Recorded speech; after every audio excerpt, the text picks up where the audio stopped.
Hello welcome to the channel teach note. ഇന്ന് നമ്മൾ discuss ചെയ്യാൻ പോകുന്നത് 7th standard social science our earth എന്ന് പറയുന്ന 5th ചാപ്റ്ററിലെ 68, 69, 70, 71 പേജുകളിലെ ക്വസ്റ്റ്യൻ ആൻസേഴ്സ് ആണ്. അപ്പോൾ എല്ലാവരും ഓണം എക്സാമിന് സോഷ്യൽ സയൻസിന് നല്ല മാർക്സ് സ്കോർ ചെയ്ത് കാണുമെന്ന് വിചാരിക്കുന്നു. ഇത്തവണ ഇൻഡയറക്റ്റ് ആയിട്ടും ഡയറക്റ്റ് ആയിട്ടുള്ള ക്വസ്റ്റ്യൻ ആൻസേഴ്സ് ഉണ്ടായിരുന്നു എക്സാമിന്. എന്നിരുന്നാലും നമുക്ക് 8 ആക്ടിവിറ്റീസിൽ 6 മാത്രം ചെയ്താൽ മതിയായിരുന്നു. അപ്പോൾ ഇനി മാർക്സ് കുറഞ്ഞവരാരും വിഷമിക്കൊന്നും വേണ്ട. നമ്മുടെ നെക്സ്റ്റ് എയിം എന്ന് പറയുന്നത് ക്രിസ്മസ് എക്സാമാണ്. എല്ലാവരും ഇപ്പോഴേ പഠിച്ചു തുടങ്ങുക. പഴയ ടെക്സ്റ്റ് ബുക്കിനേക്കാളും ഒത്തിരി കണ്ടൻസ് കൂടുതലുണ്ട് ന്യൂ ടെക്സ്റ്റ് ബുക്കിൽ. സോ നന്നായിട്ട് പഠിക്കുക എല്ലാവരും. അപ്പോൾ നമുക്കിനി ക്വസ്റ്റ്യൻ ആൻസേഴ്സിലേക്ക് പോവാം. First question, what is the temperature at the centre of the interior of the earth? ഭൂമിയുടെ ഉൾഭാഗത്തെ കേന്ദ്രത്തിലെ താപനില എത്രയാണ്? Answer 5500 degree Celsius. Second one, what is the distance from the surface to the centre of the earth? ഉപരിതലത്തിൽ നിന്ന് ഭൂമിയുടെ മധ്യത്തിലേക്കുള്ള ദൂരം എത്രയാണ്?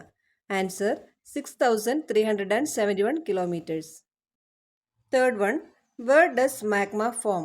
മാഗ്മ എവിടെയാണ് രൂപം കൊള്ളുന്നത്? Answer asthenosphere. Next question, how did we get the information about the interior of the earth? ഭൂമിയുടെ ഉൾഭാഗത്തെക്കുറിച്ചുള്ള വിവരങ്ങൾ എങ്ങനെയാണ് നമുക്ക് ലഭിച്ചത്? Answer by examining materials that reach the earth surface through volcanic eruptions. അതായത് അഗ്നിപർവ്വത സ്ഫോടനങ്ങളിലൂടെ ഭൂമിയുടെ ഉപരിതലത്തിലെത്തുന്ന വസ്തുക്കളെ പരിശോധിച്ചുകൊണ്ട്. From the information collected from mines, ഖനികളിൽ നിന്ന് ശേഖരിച്ച വിവരങ്ങളിൽ നിന്ന്. By analysing the motion of waves generated during earthquake, ഭൂകമ്പ സമയത്തുണ്ടാകുന്ന തരംഗങ്ങളുടെ ചലനം വിശകലനം ചെയ്യുന്നതിലൂടെ. Next one, prepare a note on the interior of the earth. ഭൂമിയുടെ ഉൾഭാഗത്തെക്കുറിച്ച് ഒരു കുറിപ്പ് തയ്യാറാക്കുക. അല്ലെങ്കിൽ what are the features of the structure of earth? ഭൂമിയുടെ ഘടനയുടെ സവിശേഷതകൾ എന്തൊക്കെയാണ്? Answer, the interior of the earth is divided into different layers.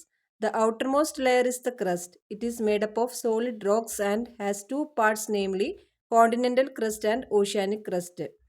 ഭൂമിയുടെ ഉൾഭാഗം വിവിധ പാളികളായി തിരിച്ചിരിക്കുന്നു. ഏറ്റവും പുറംപാളിയാണ് പുറംതോട്. ശിലകളാൽ നിർമ്മിതമാണ് ഇത്.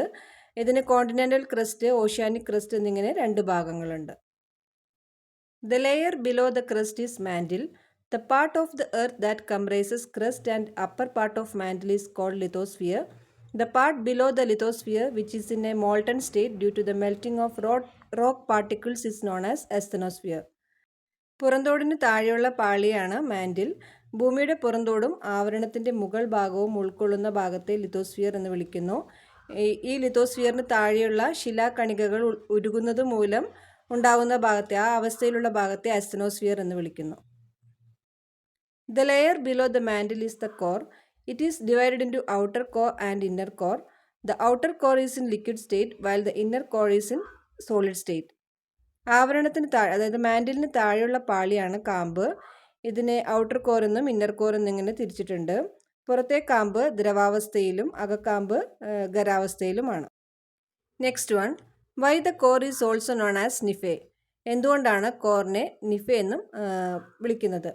The core is mainly made up of metals like nickel, that means Ni, and iron, that means Fe.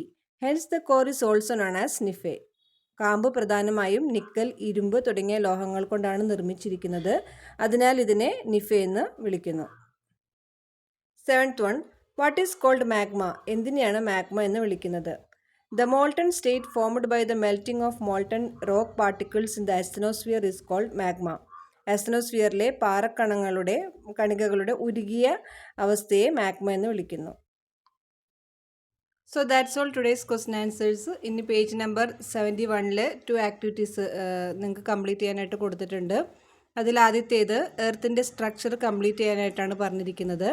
പഠിച്ച കാര്യങ്ങൾ വെച്ച് നമുക്കതിൽ ഇങ്ങനെ ഫില്ല് ചെയ്യാം. ക്രസ്റ്റ്, മാൻറ്റിൽ, കോർ 3ആയിട്ട് തിരിച്ചിട്ടുണ്ട്. അതിൽ ക്രസ്റ്റിന് ഔട്ടർ മോസ്റ്റ് ലെയർ എന്ന് കൊടുത്തിട്ടുണ്ട്. ബാക്കിയുള്ളത് continental crust and oceanic crust എന്ന് നമുക്ക് ഫില്ല് ചെയ്യാം. Next one, mantle. അതിൽ ഒരെണ്ണം കൊടുത്തിട്ടുള്ളത് the layer up to 2900 kilometre below the crust എന്നാണ്. അടുത്തത് നമുക്ക് ഇങ്ങനെ കൊടുക്കാം, crust and upper part of mantle is lithosphere.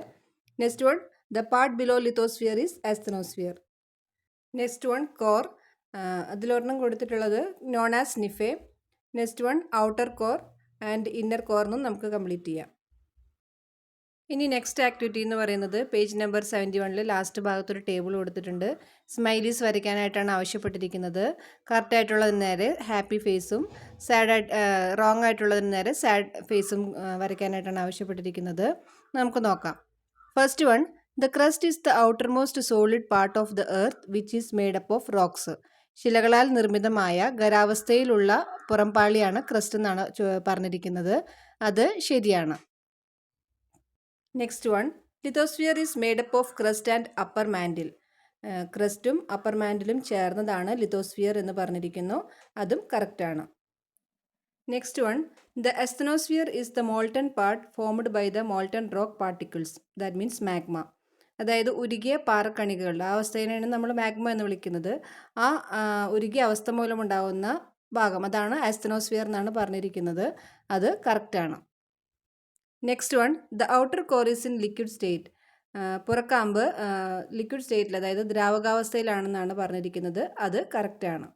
Next one, the continental crust and the oceanic crust are the two parts of the crust. ക്രസ്റ്റിൻ്റെ രണ്ട് ഭാഗങ്ങളാണ് continental crust and oceanic crust എന്നാണ് പറഞ്ഞിരിക്കുന്നത്. അതും കറക്റ്റാണ്. Next one, the core is also known as NIFE. That is also correct. So that's all today's video. അടുത്ത പേജുകളിലെ question answers നമുക്കിനി നെക്സ്റ്റ് വീഡിയോയിലൂടെ ഡിസ്കസ് ചെയ്യാം. അപ്പോൾ ഈ വീഡിയോ എല്ലാവർക്കും യൂസ്ഫുള്ളായി തോന്നിയെങ്കിൽ നിങ്ങളൊക്കെ ലൈക്ക് ചെയ്യുക, ഷെയർ ചെയ്യുക, ഫ്രണ്ട്സിനൊക്കെ ഷെയർ ചെയ്ത് നൽകുക, സബ്സ്ക്രൈബ് ചെയ്യുക.